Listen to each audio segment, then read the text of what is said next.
Welcome back. Well, yeah, still talking about the outcome of the Edo governorship elections. We've got Mr. Tunde Bankantini here with us. He's a member of the APC and also a former DG, Lagos State Sports Commission. Good morning and good to see you again today. Good morning, gentlemen. Well, you know, the way this turned out, of course, there's usually a backstory.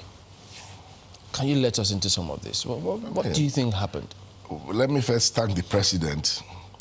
Against all odds, we had a very peaceful election, and with all the hype and the tension that was mounted, Edo State came and went peacefully. Right, we lost to a better candidate of the PDP all of a sudden, and as you are aware now that the True Democrat came out to congratulate the winner. That is what the Democrats will do. The party has made a statement. The president has spoken as well. So wait, if you say True Democrats have spoken, yeah, because we know that the APC candidate hasn't made any congratulatory message yet. Are you saying that he perhaps may not fit into that bill? Has APC made a statement, yes or no? APC has made a statement accepting and congratulating the winner of the election.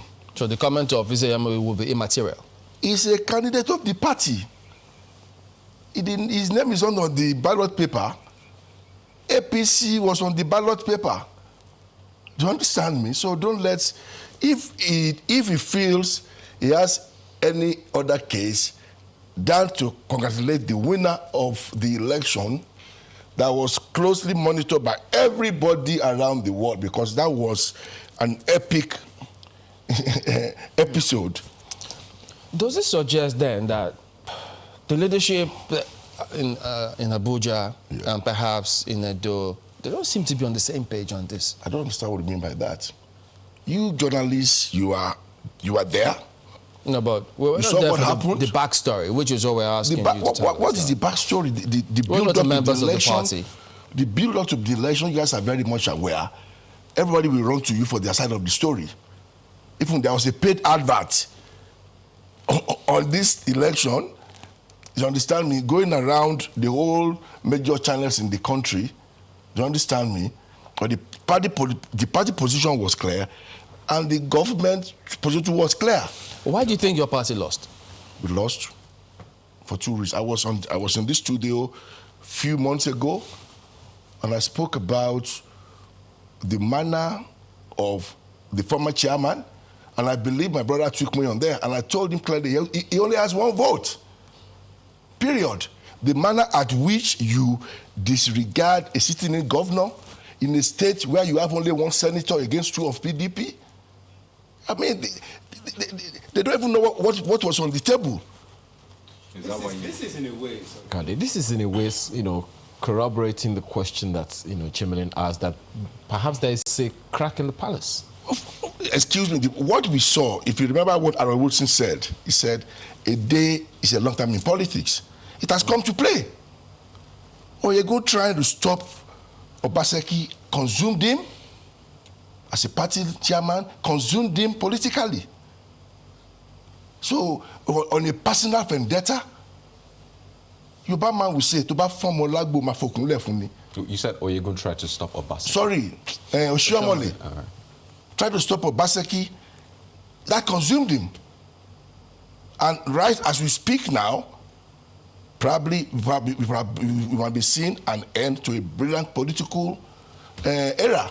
You know, when you began, you said that your party lost to a better candidate. Of course, we did. When did you realize that he was a better candidate? Because when did we realize that? All through the while. It was realized, excuse me, it was realized probably 5 years ago by even the then chairman himself. So why did the APC keep marketing its own candidates when you knew well that the PDP had a better candidate? Excuse me, I'm a very realistic person. Right. I'm a Lagos-based politician. The person that was based in Edo State, the governor of Edo State then, Governor Oshiomhole, came out. He worked with Yise Yamu closely. He worked with Obaseki. He came out and said Obaseki was a better candidate. And Obaseki went on, won the party ticket, became the governor of the state, right? And all of a sudden, for personal reason, there's only one captain in the ship. Period. Obaseki is the governor of Edo State. You are the former governor of Edo State. What does Jonathan, is it Tabrani with Buhari? Is telling Buhari what to do? I understand that backstory. I'm just saying that, yes, that happened. Yes. But all through the campaigning period, you kept marketing, using your term now, a product that was not good enough. By those who believe it was good. After crucifying Ise Yamu. I'm talking from the national leader of the party all the way down. The point is that, you see, you know something, esprit de corps. You understand me? We had gotten the candidates which we know, right, in our conscience, that he was not going to win the election. The sentiment of the people are high. How will you disqualify a sitting governor from a primaries? Why don't you even allow him go on the field and defeat him on the field of the primaries? But it happened in Lagos. Because Lagos' story was a different story. It was never challenged. And the same Oshomole did the same thing in Lagos. Okay. We need to go to break, pardon me. But we'll be back in just a moment. Stay with us.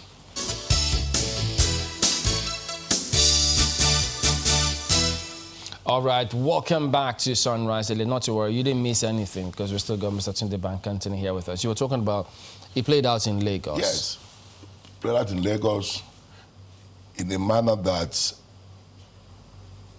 nobody expected the then governor to just back out like that. But he did.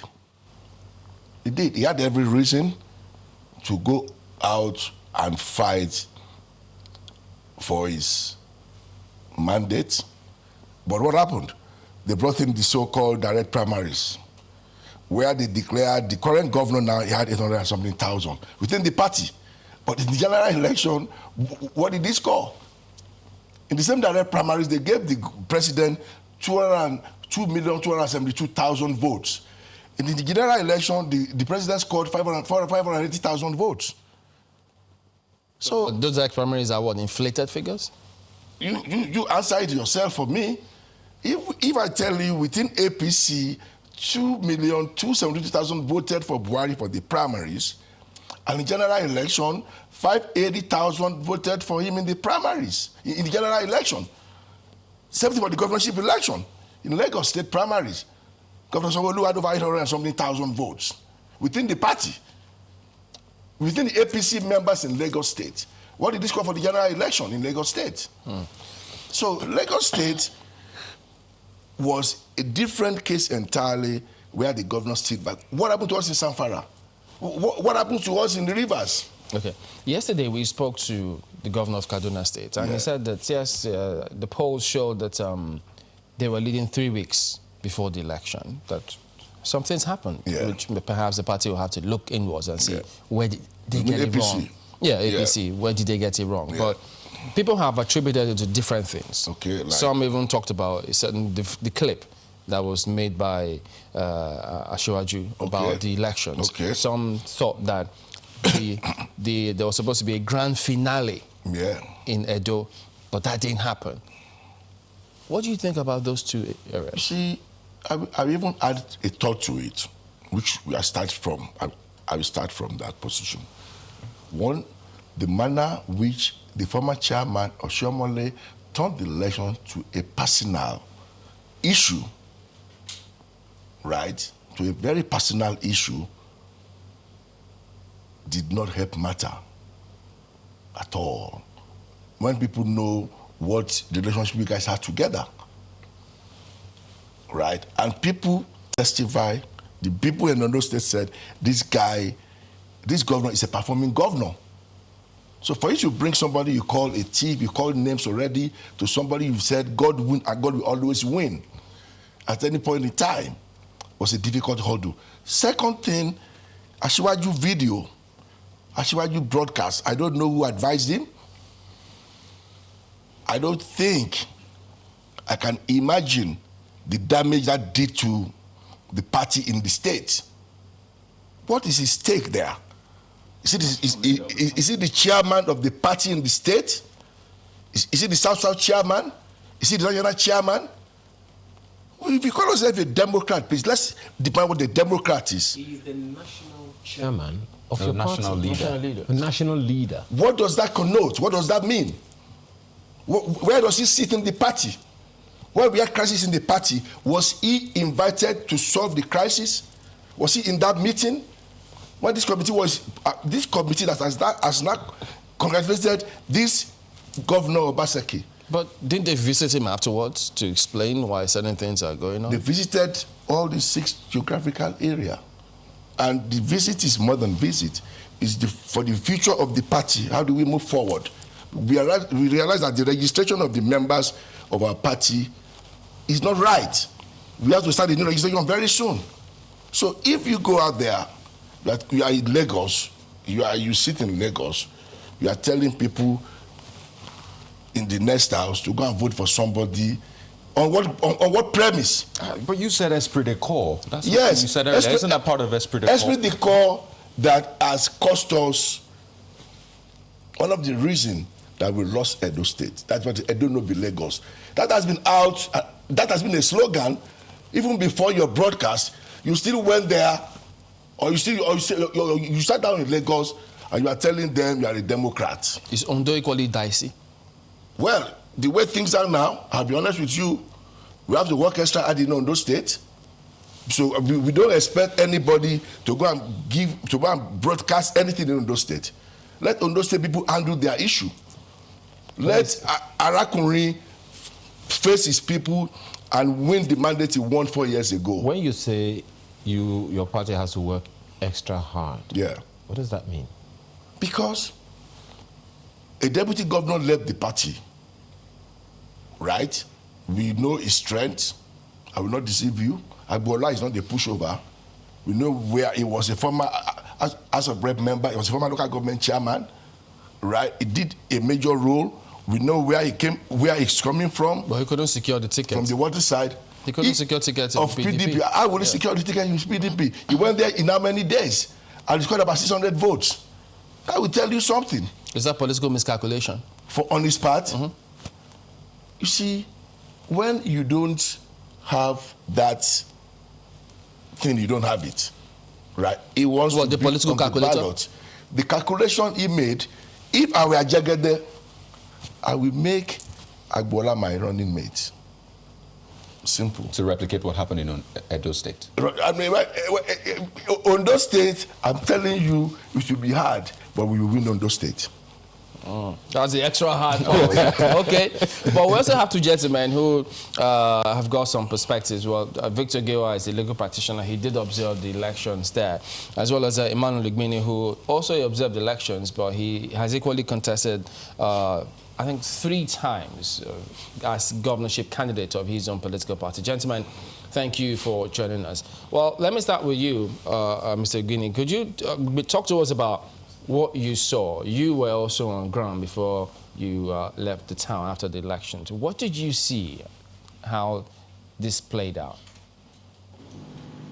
Well, thank you very much for having me. I grew up in Benin City. And I can tell you that even before Oshomole and Governor Obaseki fell apart, there were serious challenges in the state, particularly in Benin, where I grew up. The people, a lot of insecurity because of the way young boys have been recruited into violent crimes by politicians in that state. In December 2018, I went back to Benin, precisely Ego local government, where you have their headquarters, because that's where I grew up. And when I was there with my friend, who is even a serving major general, we all grew up there. We went with the intention of motivating the young ones we left behind to say, look, with hard work, commitment, because we never indulge in any of these things, that you can be a major general or you can be somebody like me. But guess what we saw? These young boys in their 20s were neck deep in courtism, armed to the teeth, to the extent that during a burial of one of our mother, right at the headquarters of Ego, which is just behind, in front of our house, During the burial ceremony, broad daylight, musicians started celebrating these court boys, mentioning their name, hailing them as head of so-called group, the other one head of so-called group. We were shocked, in total disbelief. In 1979, we had an election. I was then in secondary school. I didn't know that election was going on because there was nothing like violence. In 1983, when we had Ogbomudia, Dr. Ogbomudia, may so rest in peace, one of the best governors we ever had in Bendel State, and his other candidate. We never had any of those things. As of 2018, was there any crack between Oshomole and Obaseki? The answer is no. What has now changed? I have listened to a lot of commentaries with due respect. Praising an election. Where? How? We must tell ourselves the truth. All this pretending that all went well, there was a peace rally. Chamberlain, my brother, please critically review the peace rally conveyed by our revered Oba of Benin. Listen to him carefully. Listen to him very, very carefully. This election that you are seeing, whatever they have done now, I'm afraid for those who are celebrating, I feel pained. Go back to that about 1 hour plus video clip of the Oba of Benin comments. It is loaded with things that should concern us. Edo is not the same again. People blame Oshomole, blame Ashuwaji and the rest of them. Go back to that video. I'll keep repeating it. Go back to the video. And it will tell you a lot of things. Don't even understand. Can you hear me? Pretending not to know. I don't well, want to go I need to check if you can hear me. Can you hear me because actually? Both candidates, because we have a 14 candidate election. If you can hear me, tell us quick. People need to know. You say you're afraid for those celebrating. Why? Because the state is not deeply divided. If I say go back to the video of the peace rally conveyed by our revered royal father, the Oba of Benin, watch it carefully.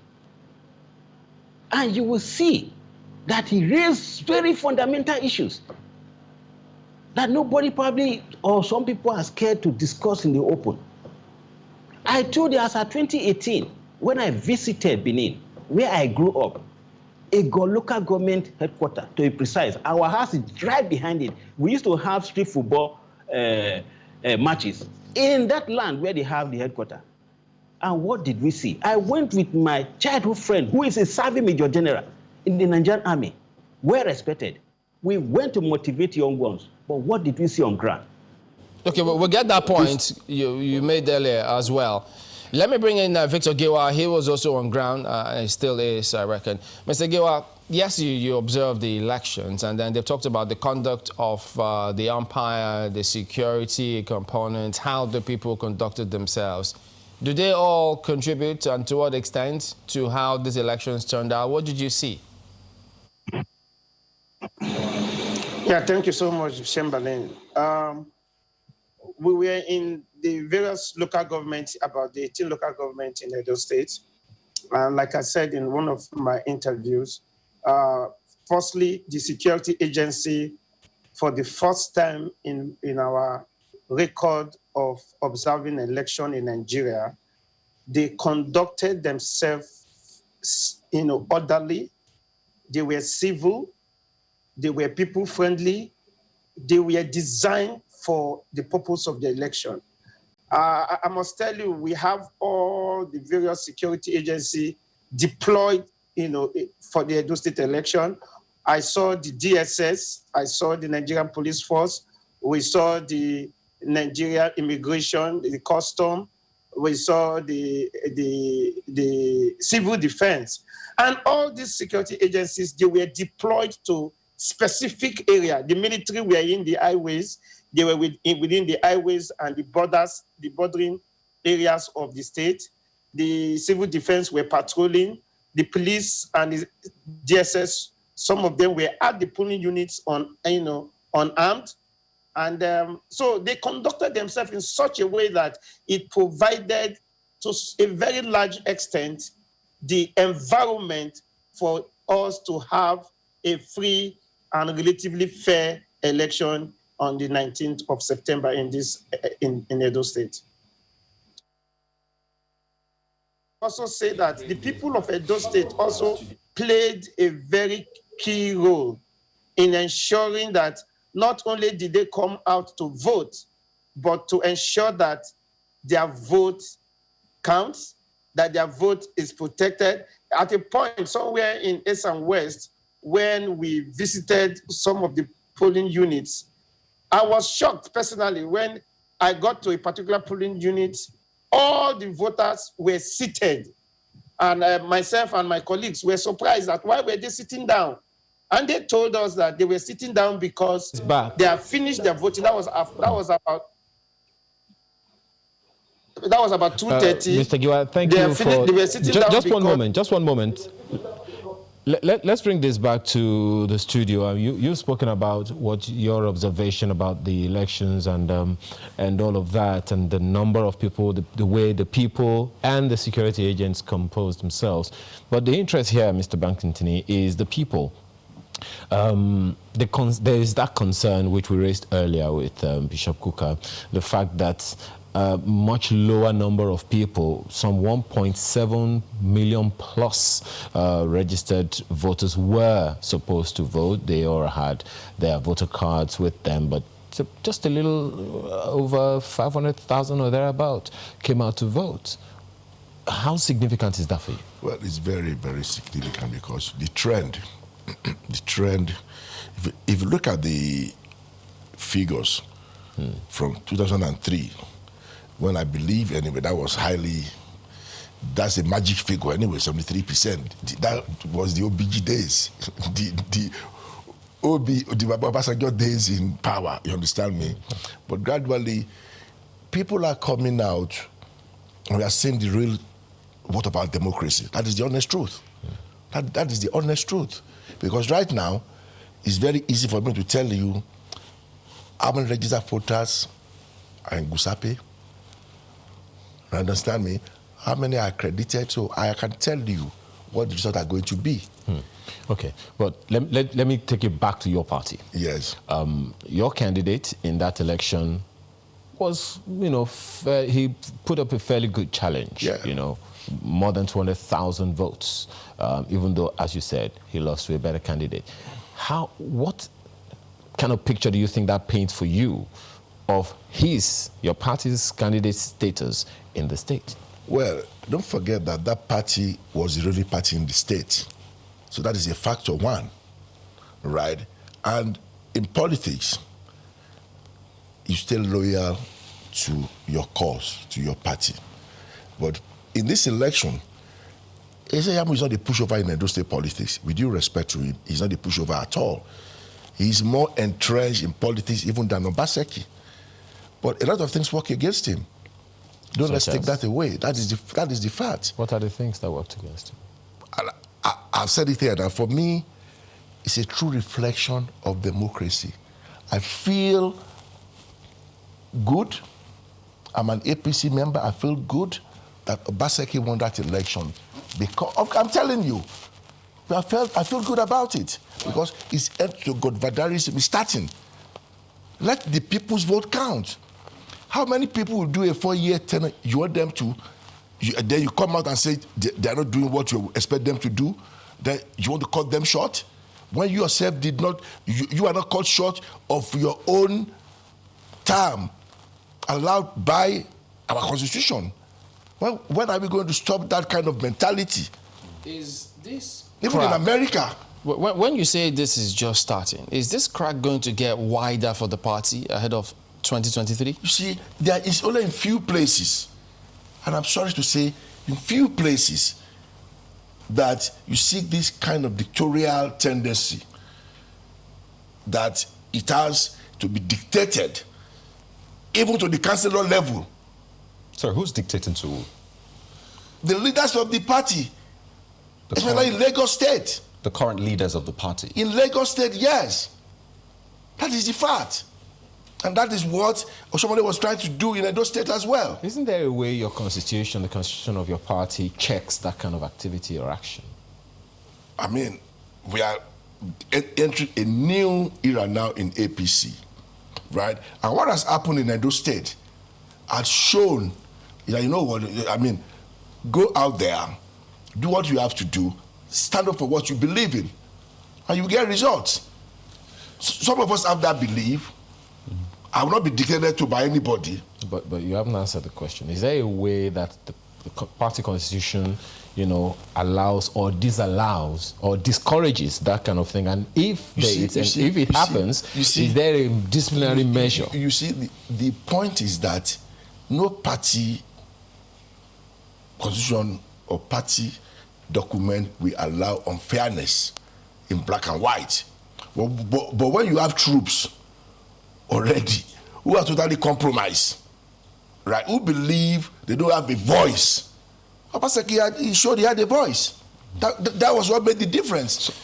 Majority of Lagosians, APC members have lost their voice. So I'm just telling you, they don't have a voice. I'm just wondering then, do you agree with that statement credited to the former governor of Imo that there is no more APC, all people have is respect for the president? No, I disagree with that. No, entirely. That was, maybe he's trying to make another statement entirely that is probably misrepresented. So you don't see the party splitting across the four pillars? No. You see, the point is that some people will leave the party.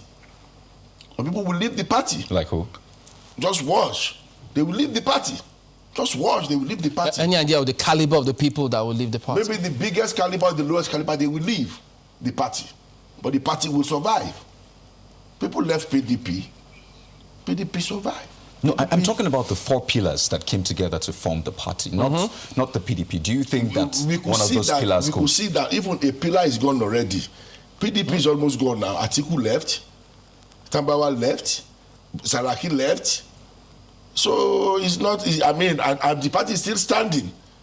Do you understand? So is it the ANPP or the CPC or which of the pillars now is? Or the ACN. No, what I will assure you is that some will leave. Not all the PDP that came left. Some are still there. Not all the ACN that came will leave. Some are still there. The CPC, people like, what's his name again? This Buba Galadima. He left. The party is still standing. So it's not that the party there will be crisis in political organization. Like any group, there will be crisis there. But the point is that if the crisis is coming out of fairness and fair play, I'm telling you, this party will survive. And with this announcement that has been made by the president and Boni, the acting chairman of the committee managing the party now, fantastic idea. That is democracy. Those are Democrats talking, accepting a position of the people that they have spoken loud and clear and they've elected a governor for their state. In other words, when we say watch this space, the only thing is that you may need to watch it up to 2023. That's a long watch. It's a long watch. Next day. For maybe regular people. A day is a long time in politics. So there you go. So that's how far we can go this morning. A day is that long? How long is 2 years? Well, we can't go any further than that this morning. Well, Mr. Tunde Bankantini is a member of the APC and former DG Lagos State Sports Commission. We have also had Victor Gewa, who is a legal practitioner and also an election observer, observed the Edo governorship elections, as well as Emmanuel Igbini, who is a national president, vanguard for transparent leadership and democracy, also contested elections for his political party. Gentlemen, thank you all for joining us this morning. Well, that is the show today. We thank you for watching. We'll see you again tomorrow. I'm Chamberlain Uso. I'm Kayode Kikiolu. And I'm Ayo Makide. Please keep safe.